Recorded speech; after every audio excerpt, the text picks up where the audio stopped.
Hello everyone, welcome to our first mini vlog.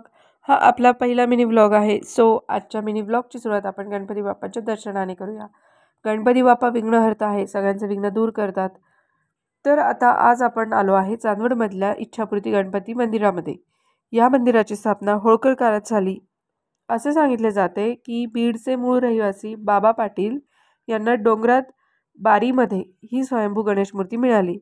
त्यामुळे या गणपतीला बारीतील गणपती व बारीला गणेश बारी असे म्हटले जाते. आजचे मंदिर हे संपूर्ण नवीन स्वरूपाचे दिसते. मूर्तीचे वैशिष्ट्य म्हणजे संपूर्ण मूर्ती दगडात कोरलेली आहे. मूर्तीचे रूप अतिशय सुंदर आणि लोभनीय आहे. मंदिर हे मुळातच डोंगराच्या कुशीत वसलेले असल्यामुळे मंदिराच्या कोणत्याही दिशेला बघितले तरी सुंदर अशा डोंगरांचे दृश्य दिसते. आणि दर संकष्ट चतुर्थीला इथे श्रींचा अभिषेक सुद्धा होतो.